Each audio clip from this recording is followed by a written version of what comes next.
All right, so let's just say you're looking to buy your first house and you want to know what to look out for. I'm going to cover some of the major things that I found over the past 8 years of being an agent as far as major inspection items that come up almost all of the time.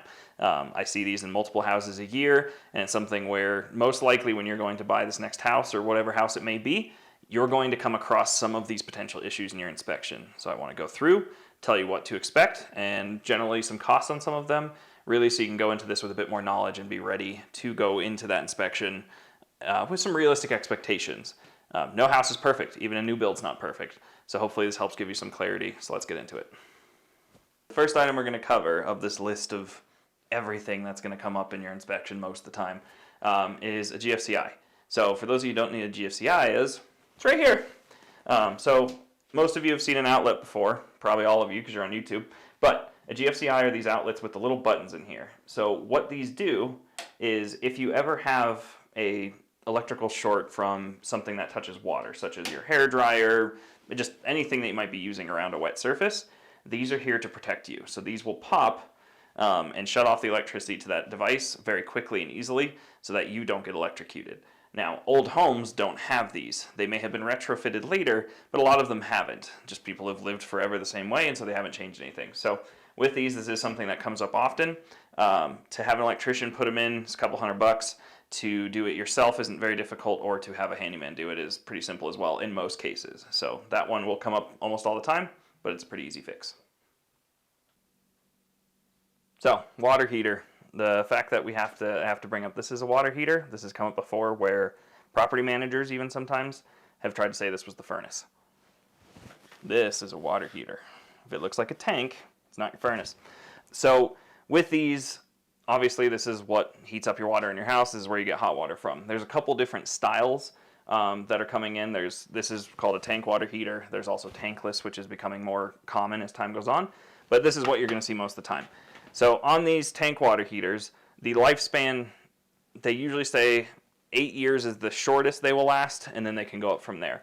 I've seen some that are 30 years old and still running fine. It just depends on the unit.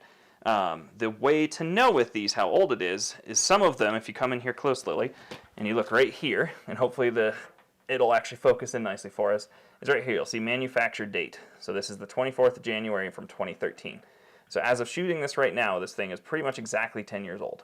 So we would be over that 8-year mark that inspectors start to bring up as far as age goes. And the thing is, this is still running fine. This house is uncommon where it has 2 of them just due to how this house is set up. But in most cases, you'll see 1 tank, and the age is going to be the most important part. This one actually is in pretty good shape overall. But one thing I can actually do here to show you is one way to know the age of a water heater, if you can't see the age on it, is look here at these 2. So these we would call the control boxes. So see how this one's just a standard knob, kind of a big knob here, and this one over here by my leg looks a little more digital. So it's got a little, like, it just looks newer. These boxes, if you see this style, it's going to be at least 10 years old in most cases. If you see this style, it's more likely to be newer. This unit right here conveniently is one of the ones that doesn't have the date posted on it. So you'd have to pull the serial number off it, look it up, which your inspector will do, but it is something to be aware of. So this one is newer than this one. But within these, we're going to talk about quickly the pieces you're going to look out for is the same as the furnace and the AC. This water heater, 10 years old. If my parents, whose house we're at right now, were selling this house, they would specifically say, oh, well, the water heater's still working. But then the buyer would come in and say, well, the water heater's old and it might be at the end of its life. Who knows?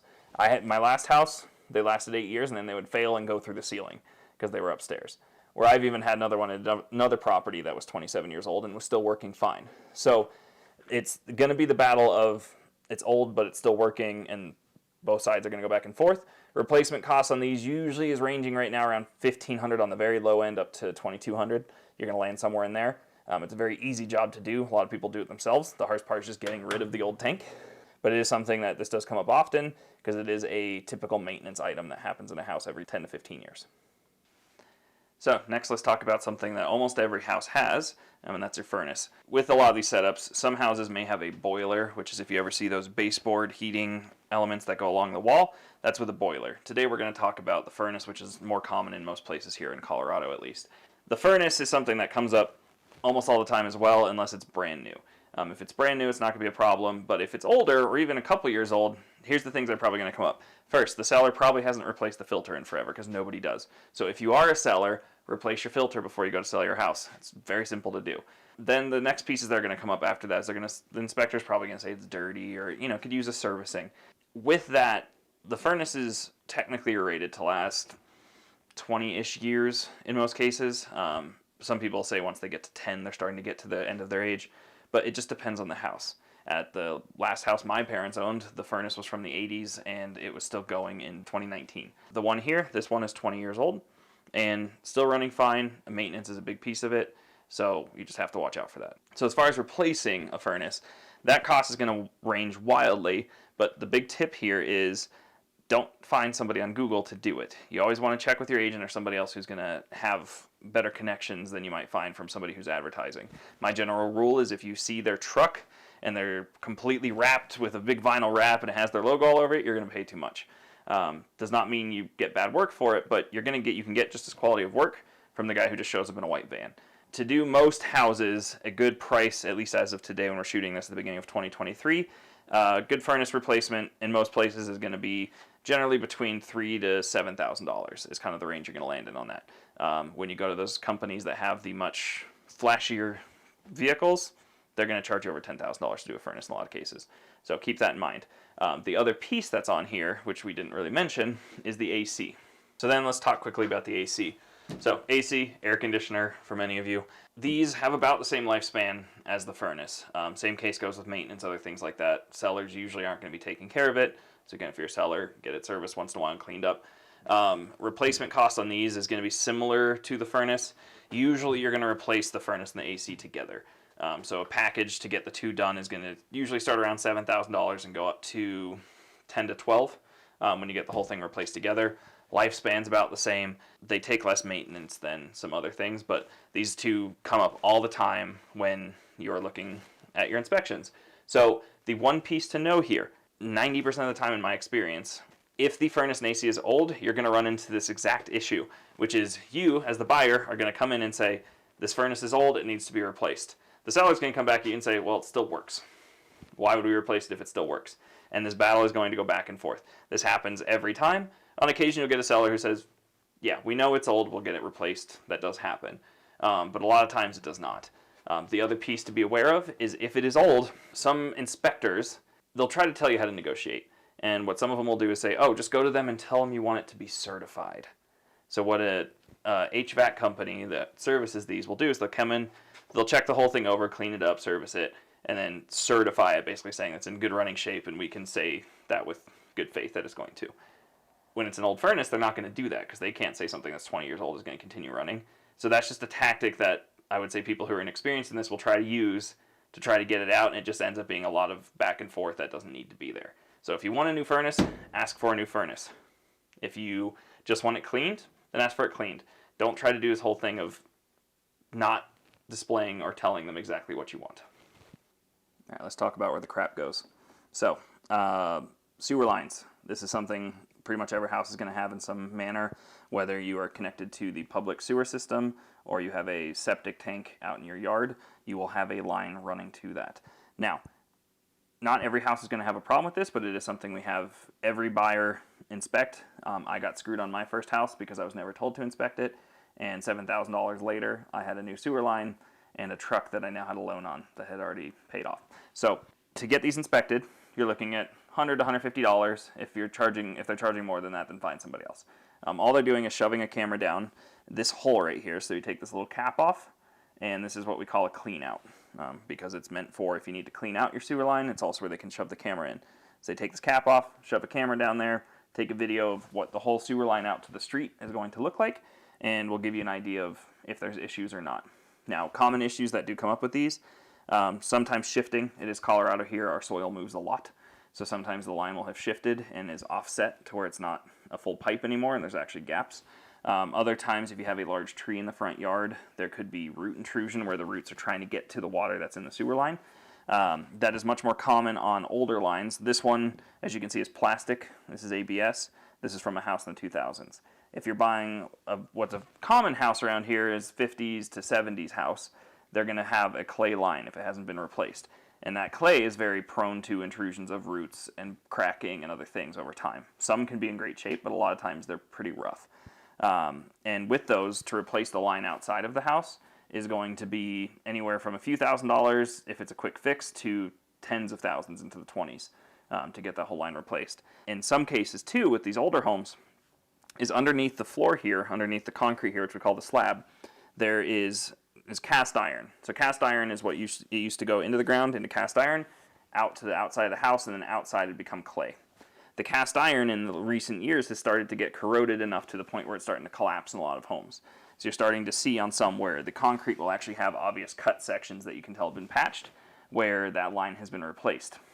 If your home doesn't have that, it might be a problem.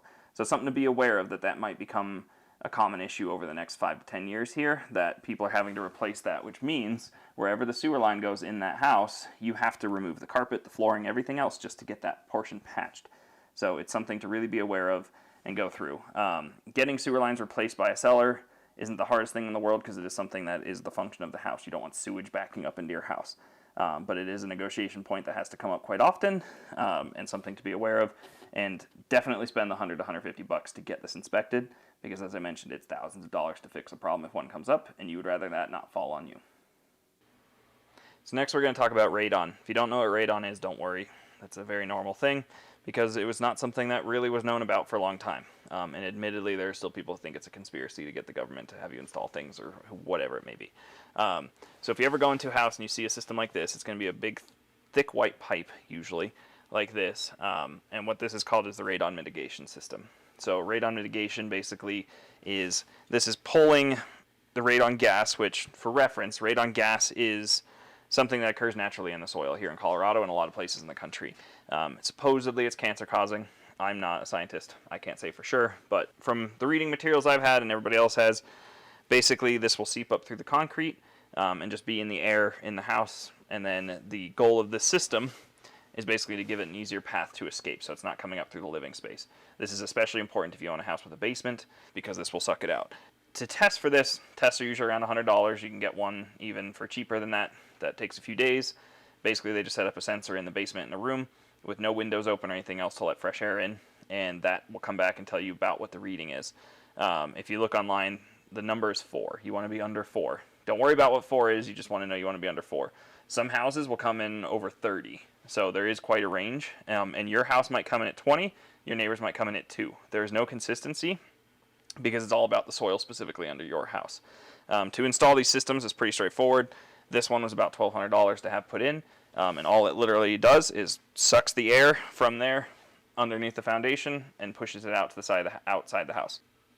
So when we zoom in here and we're looking at this, we have, this is just basically the gauge. And so you'll see on this gauge we have some numbers listed on the side like a ruler, and then in this it's just fluid that's dyed. It's basically blue food dye. And all this is showing is basically you don't want these to be level. If one side's higher than the other, as you can see here, this is at about a 0.5, and over here is below 0. That's just showing that this whole system is pulling vacuum. So it's creating pressure underneath your foundation that is going to actually suck the air out and remove the radon from your house. And this is a system, same thing, because it's a health and safety issue, it is a much easier item to negotiate when you're going through with your inspections. So now we're going to be outside for a second and talk about your electrical panel. Some places this may be inside. A lot of homes in Colorado specifically, this is going to be on the external part of the house. Now, the big issues that are going to come up with these is, one of them is age.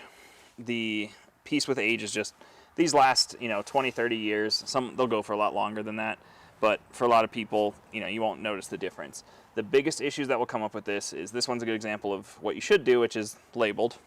They should be labeled and show exactly what everything is, which breaker is what we call these you shut off to shut off the power to that section of the house if you're working on it or if there's an issue. So this one's done well where it's labeled, other than like this, right? I don't know what this one right here is for because it's not labeled.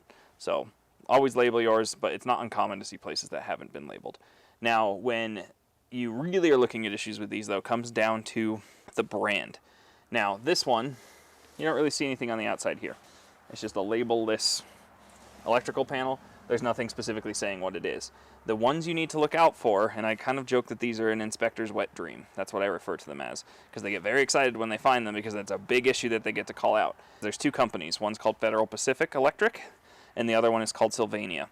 Now, Federal Pacific, on the outside, they're very easy to tell. Right on the front here, there's going to be like a lightning bolt and FPE behind the lightning bolt. The Sylvania, you'll see Sylvania written on it somewhere as you look at them. The issue with those is supposedly both of those have issues with these breakers working correctly. Again, I'm going to say supposedly, because there's a lot of things, you can Google it. I'm not going to go into the whole details of that. What will happen supposedly is these breakers won't trip when they need to. They may start a fire, other issues of that sort. If you look online, it's hard to prove that that was what caused fires or other things, so it's one of those where it's more of a caution to you as an owner that insurance companies, most of them won't insure them, so you need to find a special insurance company to go through and actually cover that panel. You can say, well, I don't need to tell my insurance company. That's at your own risk, because if you ever had an electrical fire or anything else because of that panel, guess what? They wouldn't cover it because you didn't tell them you had one of those, we'll call them special panels. And that is an issue that those were very prominent in the 80s. So there's a lot of homes from the 70s, 80s, early 90s that are going to have those panels. So it's definitely something to look out for. And for reference, replacing one of these, again, as of today in early 2023, you're going to be looking anywhere from $3 on the very low end, so $3,000 up to $5,000 in most cases to get these replaced. So to finish out this list, let's talk about the roof. This is one of the largest items on your home, so it's really something to look at. In most cases, the roof is going to be one of two things. Either it's going to be recently replaced in the past couple of years and is in good shape, or it's going to be on the other end where it's old and beat up and has hail damage or something similar and needs to be replaced.